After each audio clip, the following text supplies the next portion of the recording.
Hello, Rob is back. Well, Rob's never been gone actually. I've just had to lay low a little bit the last 2-3 days because why? As I posted on my last video about sprinting, I mentioned something about motorbike. That's right. So, last Saturday, I believe I had Saturday afternoon, I had a little motorbike accident. Well, somebody ran into me on my left-hand side, quite relatively fast, but I was on a big motorbike, so it didn't hurt me too much, but I did get 3 cuts in my shin area here. So, I was all okay, wasn't too bad, felt fine, bleeding a little bit, but no big deal. So, and I also got a cut or bruise up here, as you can see. So, cleaned it all up, moved on. 2 days later, all good, went for the sprinting. Went to do my sprinting up the steps. Now, I'm quite well versed in body injuries and recovery and so on, so I've had plenty myself over time, but I didn't think this could happen, but it did. Because the injury was still so fresh and it was quite deep actually. I didn't quite it was only this long, or two cuts, one like that, maybe 1.5, 2 centimeters, but they were quite deep, almost bone deep.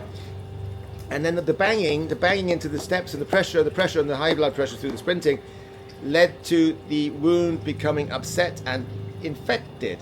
And I didn't think that was possible from movement because it wasn't swollen, it was totally clean.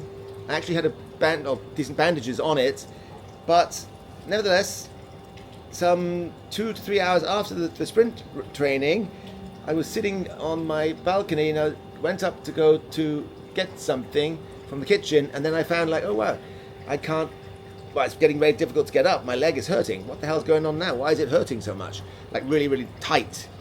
So I'm like, okay, it'll get better, no problem. Just took another paracetamol. And sooner or later I went to bed. Woke up shivering. Like, what the heck is going on here? And then the next morning I'm like, oh God, okay, leg is swollen. Very, very swollen and red. So I'm like, okay, we got a bit of an infection going on here. So I treated it myself for a day or two, but that didn't work out too well. Didn't get much better. So I finally went to the hospital and got it sorted out properly with a bunch of antibiotics, IV and more. Deep cleaning, quite painful, not fun, but no big deal for me. Lucky I went to the hospital in the end, because if I hadn't done, it would have gotten worse and worse, which could result in you losing, or me, in this case, losing a leg. That's right. And a very good doctor friend of mine in Austria told me that if it doesn't get sorted out quickly, you run the risk of having that leg amputated. So don't take this lightly. It can go very, very quickly. Once it spins out of control, it can go very, very quickly. And that was also something, I was aware of it, but infections can happen. Of course I'm aware of that things can get bad soon, but I just didn't think, I was like, why is this happening from a little cut in my leg to two or three? But obviously, it could be that it was previously infected and it just hadn't come out yet, but I don't think so. It must have been the running and the pressure. Well, according to the doctor, he agreed. Yes, it was too soon. Again, when you have these types of injuries, sorry about that. The fireworks behind us again here, the Pratumnak Hill. When you have these types of injuries, you can't just get up and keep going like you were going before. And that's the reason I'm making this video, because I hate to slow down. I hate to step back, because I'm always so active and I can't stop myself. And I think I'm invincible, physically and mentally. To a degree I am, definitely. I've put up with a lot of crap in my life, on social media, which of course you all know who watch me a lot, understand and like about me, because I don't care. Anyway, but the lesson here is, and that's what I want to put out there, if you do hurt yourself, if you get some sort of injury, no matter how small it is, because I consider this to be very, very small in the concept of injuries that I've had in my body my whole life. I've had much, much, much worse. But you've got to take care of yourself, you've got to slow down, you've got to realize, hey, you're not a machine, you've got to lie down, be calm, treat it properly. You know, I hate going to see doctors, not because of the money, because I just don't like to spend the time. I often find that it's a waste of time and they can't do much more than I can anyway, which in most cases is true, unless it's, severe, like this has become. Then you realize, hey, you're lucky to have the hospital and medical system there, because you would not be able to fix this type of thing yourself. And that brings me back to the old ages, the primal ages, and that's the primal health coaching course that I studied. That's when people had accidents and injuries like that, they couldn't survive. Simple as that. So bottom line is, always take care of yourself, always slow down, always go to the hospital, take care of it. So that being said, been a little bit slow making the YouTube videos the last 2 or 3 days, and the live streams also.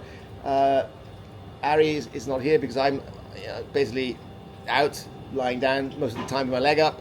So we'll be catching up again, hopefully in the next 2 or 3 days. Ari and I will start lives again, and also traveling again. I can't travel right now, so I'm a little bit housebound. So I'll be making videos from my condo building, talking and commenting about all sorts of things. So if you have any ideas for me or things you'd like to know about, let me know and I will comment on them or even make a video about them. So that's it. Shit happens. Bad luck happens sometimes. Accidents happen. But one thing I have learned is, I've never had I had a small accident in Bali on a motorbike, but that was also not my fault. But nothing happened to me at all, even though someone crashed into me frontally at high speed. I just got popped off and flew 2 meters through the air and landed, and I was okay. But it's just not worth it with the motorbikes. It's just not worth it. Even though it's so convenient, of course, to ride the motorbikes in places like Southeast Asia, because it's hot, it's easy going, it's carefree, it's great, easy to get around. I'm just not going to do it anymore because I don't want to have to go through this, even though it's a minor injury. It's still taken a good 5 days out of my life, not directly, but in the sense that I haven't been able to enjoy myself, I haven't been able to get the work done almost at all because I've been so low energy and so tired and so out, because it takes it out of you. When you get these kind of infections, it really takes the energy out of you. You really can hardly move. And also you can't sleep well because of the pain, tossing and turning. So my nights have been consisting of tossing and turning, like 100 times a night, so very little sleep. And it's just not good. So I would rather take a car, drive myself, or go in a driven car and be safe. Even though if it's more expensive, but at least you get there in one piece and you don't run the risk of getting hit by some ding-dong bell who hit me the other day. Some young kid, and it wasn't my fault, but of course I had to pay for him and me, or her, whatever it was, because that's just the way it is in these countries. You're the foreigner, you're going to pay. Hands up, pay. No big deal. Not blaming anyone but myself.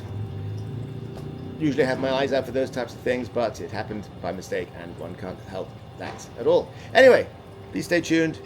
I'll be posting as much as I can every single day from now on.